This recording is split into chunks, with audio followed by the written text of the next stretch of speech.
Hey people who read books. So Ariel Bizet is one of the funniest people to ever touch this earth, and she created this hysterical tag called the book sacrifice tag. So there are 4 situations where you have to sacrifice a book you hate to make your life bearable. I can be really critical about books, so this is so perfect for me. Each situation has a specific type of book that you're supposed to apply to it, so I'm ready to go. Situation 1. So one day you're just casually strolling through a bookstore, you know, just trying to pick out the newest book you want on your bookshelf, when BAM! A zombie apocalypse ensues. So while everybody is freaking out, turning over the bookshelves, throwing books everywhere, the announcer comes over the PA system. The military has found out that the only weakness that these zombies have is an overhyped book. What book do you start chucking at the zombies to make sure you get out of that store alive? I'm going to pick Panic by Lauren Oliver. Why does everyone like this book? The 2 point of views didn't make sense, the writing wasn't cool, the plot could have been so much more interesting. I was so disappointed. Honestly, even a zombie wouldn't want to touch this book, so that's probably why they're allergic to overhyped books. It was so bad. I had such high expectations and it was crap. I really do regret buying this book because it was a waste of $18. I'm not gonna read it again.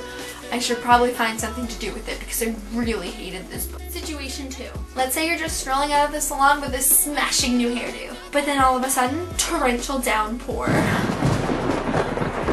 What sequel are you prepared to use as an umbrella to protect your new hairdo? I chose Clockwork Prince by Cassandra Clare. This book gave me so many feels that I hate. This ending made me want to kill someone. I literally ripped pages in the library book that I was using because I was so angry with it. I was so happy when Will found out he wasn't cursed, and then of course Tessa and Jem just have to screw it up. I've said in a bunch of videos that I don't ship Jessa, and this book is just so pro Jessa. It's disgusting. I hate it. This book can be drowned, it can be burned, it could be shredded into a million little pieces, and I wouldn't care. I hate sequels, and this is probably the worst sequel I've ever read. I hated it so freaking much. Cassandra Clare, why did you do this to me? I'm gonna be chilling with my new hairdo while this book is just covered in rain and all the terrible pages just are soaked.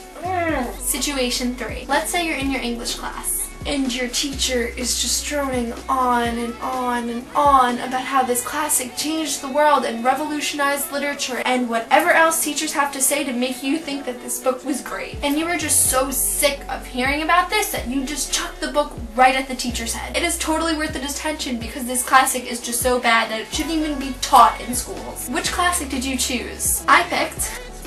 Oh wait, I don't even have it because it was so bad. It would be Lord of the Flies by William Golding. I read this book in 10th grade. No, I shouldn't say read because I really didn't read it. I kind of just skimmed it and copied off people with the quizzes because I really didn't want to read it. This is one of those books that everyone has read in high school and you either love it or hate it. And I'm one of the ones that hated it. I think the symbolism was just ridiculous, and it was one of those situations where the writer is the curtains were blue, and the teacher's explanation is the curtains were blue because they represented the depression this character feels and women's suffrage and all this ridiculous crap, when really the author just meant that the curtains were freaking blue. I found no interest in it. I thought it was really stupid. The characters were very bland. There was just nothing about it that interested me. It was terrible. If I could remove one book off of the high school syllabus, it would be Lord of the Flies. And finally, situation 4. So you're just chilling out at your local library. Maybe you're reading a book, maybe you're getting ready to check out one, I don't really know. When BAM! Global warming explodes and the entire world is a frozen wasteland. This is some day after tomorrow crap right here. You're trapped, you're cold, you're hungry, and your only chance for survival is to burn a book.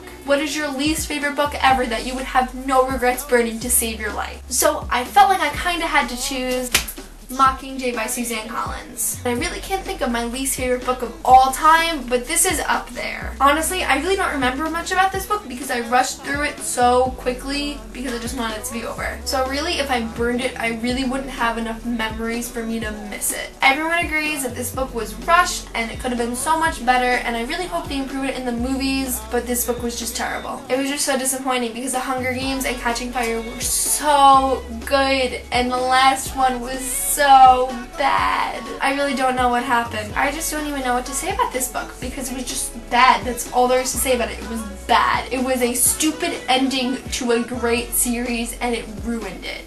So this book is going to save me from global warming. Alright, so that is my book sacrifice tag. Let me know your opinions on these books if you felt the same way I did or not. Alright, thank you guys. I'm gonna go. Bye.